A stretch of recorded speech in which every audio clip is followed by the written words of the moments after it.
Alright guys, hope everyone is doing well, hope everyone is doing perfectly actually.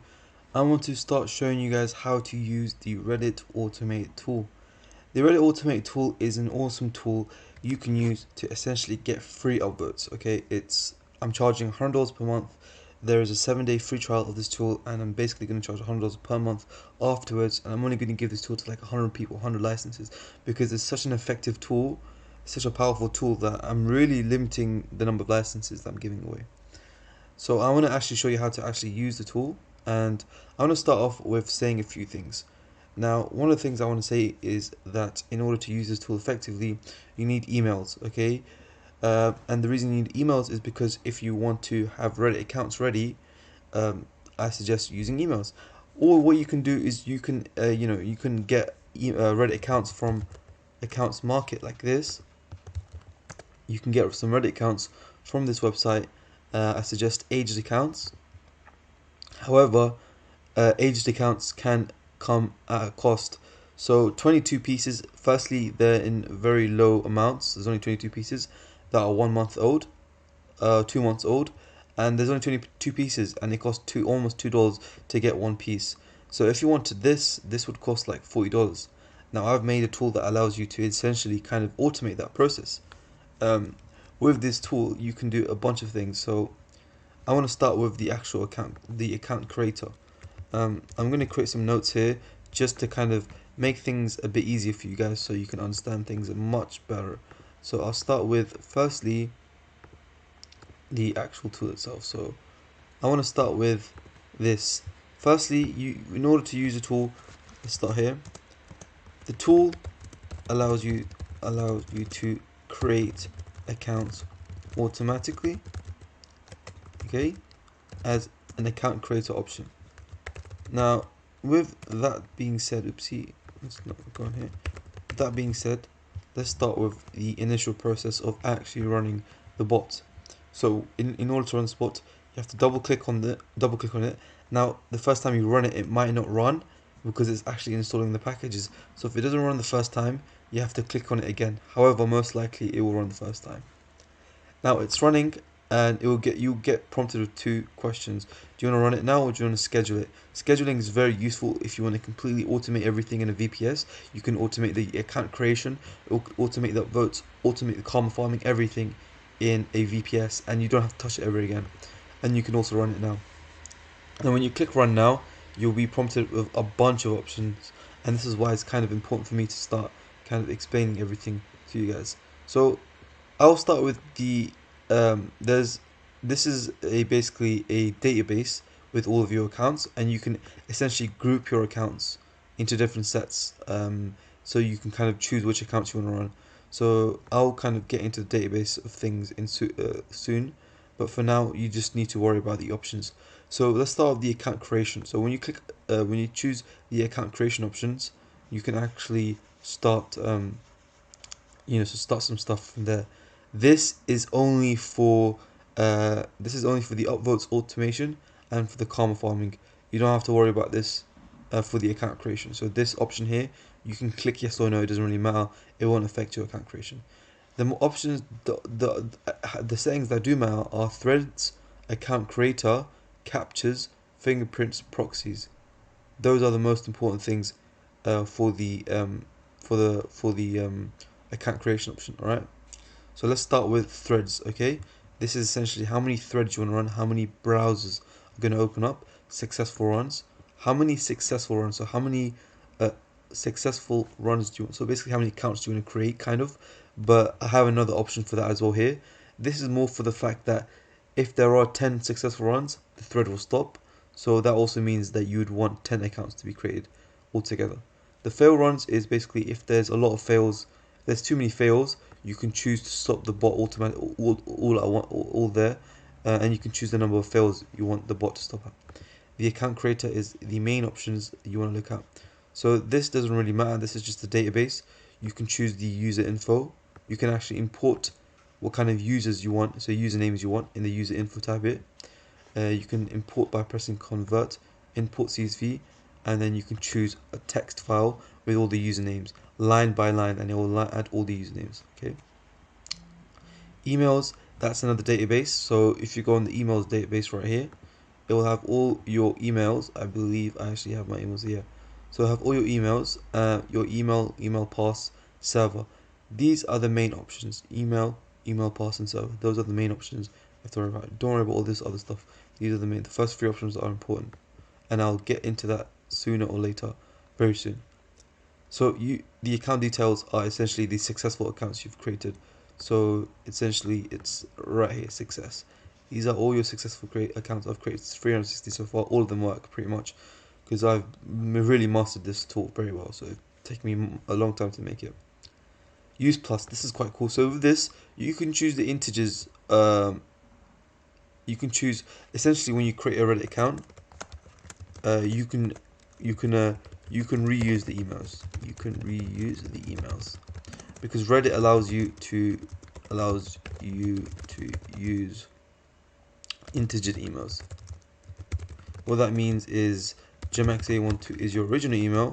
That's my original email. I can actually use this email again, the exact same email, my email address again by doing this. So this would count as the same email, but all I did was add a plus there. So the same email verification link will get sent to the gemaxa12 email, but the only difference I did was plus 122. This counts as the exact same inbox as this one. It will get sent to the same inbox, therefore it will verify the same email. This means you can use the same email more than once. However, I don't suggest this because you can get your accounts banned. So in order to kind of start using this option here, you have to turn this on, and it will start using the integers. But another important thing is make sure you have the reuse email option on as well, so that way it reuses the emails you've already used and it doesn't delete it from the database.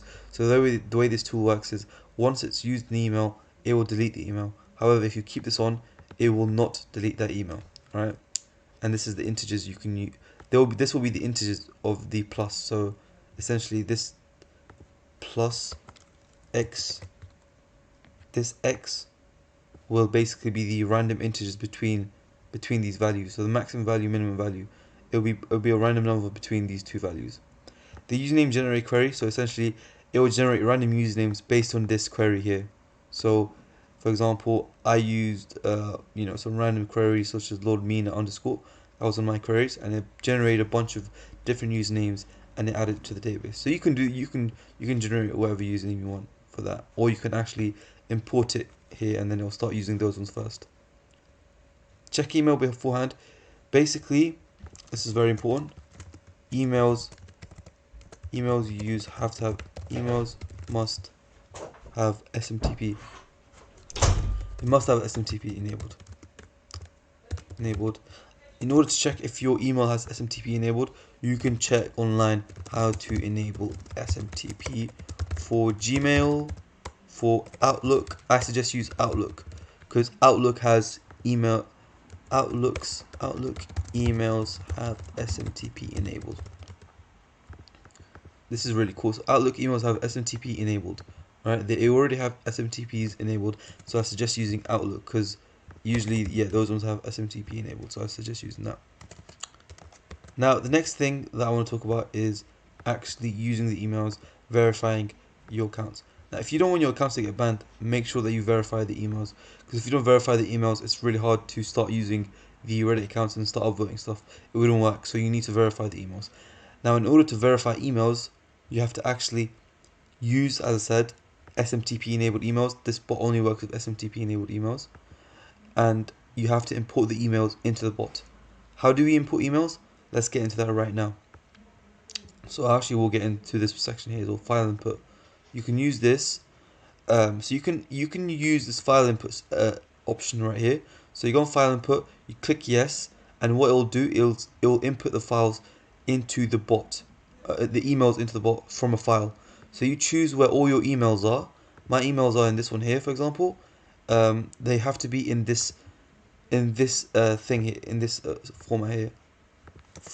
Email format looks like this. Email format. Email pass. Let me just make it a bit easier for you guys. Email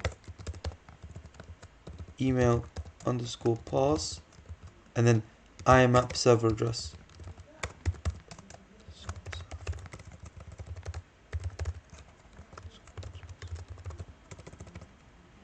In order to get your IMAP server address, you go online and you just write, for example, Outlook IMAP server address, and you'll be able to find the server address right here, for example, usually right here. And that's all that matters. You don't need to worry about the port or anything. You just need the Outlook email, the actual address, server address. So I suggest, as I said, using Outlook emails. If you have MailRU emails, make sure to have app pass enabled, and you can search up and then use the app pass as the email password. Okay, this is what I do. I think it's actually a lot better, it's a lot cheaper, but of course if you want to use Outlook emails you can, which is also quite cheap as well if you do it properly. Alright guys, so we've already gone through most steps now. Proxies and fingerprints. Proxies, this is very important. So essentially rotating proxies. So rotating proxies, residential rotating proxies. So let me make this maybe emails.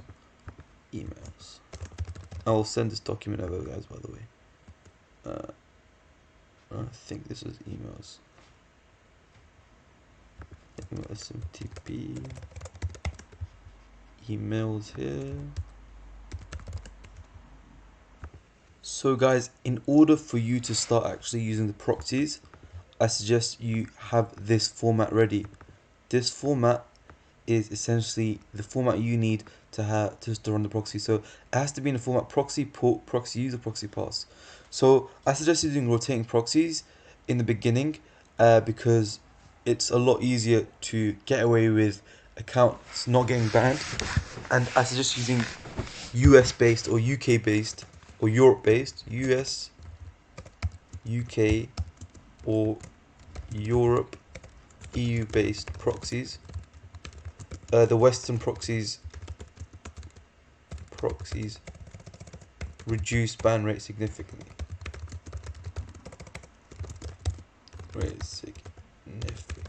Okay, so I guess I suggest using those kind of proxies. In order to change the country proxy location, in fact, I think these proxies will only work because that's I kind of made the tool to only allow it for it to go through these kind of proxies. And with essentially these Western proxies, you can change the account settings in order to use these in order to use these locations, the proxy settings in order to use this. All you have to do is, it's usually like underscore country dash in the end of the password, underscore country dash GB. It will tell you the proxy, the rotating proxy will tell you how to do it. But anyways, yeah, so I suggest you do it like this format here. I already have the format ready, and I'm using that essentially to run the rotating proxies. Assign unassigned accounts with proxies. So essentially when you use rotating proxies, it will not assign any proxies to the account. What that means is once the account is created, the proxy port user pass of that account is blank. It's not associated. I can show you a few examples here actually. So if I go on success, as you can see, I have not assigned any proxies because I'm using rotating proxies. I've not assigned any row proxies to the accounts. So therefore, the accounts are not running any proxies. So what does that mean? They're going to be running your main IP address. So in order for it to kind of assign itself to proxies, you do this. And in order for this to work, you have to have proxies in your proxies database, okay? Proxies in your proxies database. So if I have like around 100 good proxies here, I have a bunch of good proxies, and what it will do is it will start automatically assigning the proxies to that account. Okay, the proxies here to that account, and I've kind of set up very well. So proxy port user pass. Once it assigns an account, it will basically count the number of accounts that's assigned to that proxy, and it will choose it here. And if accounts get banned, it will do this. It will also check the proxy if it's working first. So if it works, it will assign the account. If it doesn't work, it will not assign it. There you go. Okay, and you can choose to check if the proxies work first. and you can basically check if you can choose to check if the proxies work first, and if you do choose this option, it will check the proxies to see if they work. If they do work, it will assign it to that proxy. If it doesn't work, it will not assign it. Auto group accounts based on proxies. Okay, this is quite cool. So say for example you have more than one account running, or more than one account running that's using the same proxy. It will essentially group these accounts into like separate. It will group those accounts so that the proxies do not get used over and over. So it will not use the same proxies. It will not run the same proxies over and over again. And essentially, like, it's based on sets. So if I go on aged accounts, it's on sets. So these sets don't have the same don't have the same, what's it called? They don't have the same proxies being used. If that makes any sense. Um, it's quite complicated, but once you start using, you kind of understand how it works. It doesn't really matter too much. You don't have to even keep this one. I don't suggest keeping that one on because it's quite complicated to understand. Actually, no, I do suggest keeping it on because it makes your life easier. But you have to have at least one group enabled for that to work. Upvotes, okay. So this is not really important. Let's just upvote and copy me. File input, I've kind of already explained this. So as I said, like, yeah, do you want to input file from emails?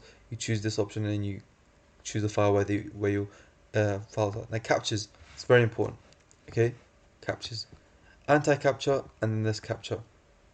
Now if you have captcha, if you use two captchas, you can use just normal two captcha address, or you can use anti-captcha. I use anti-captcha because I think it's better. With anti-captcha, you have to download the Chrome extension for anti-captcha.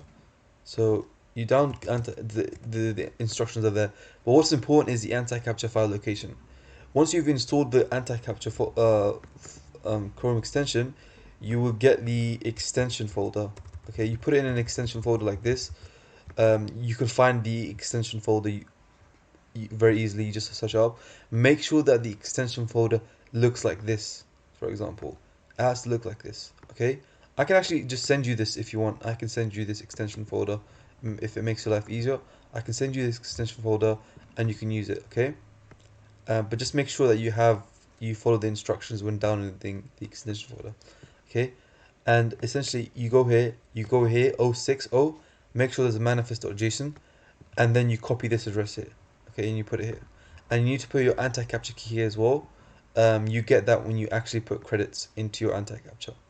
Okay, you can switch proxies as well, but I don't suggest this. Keep this off. That's not important. And yeah, that's about it.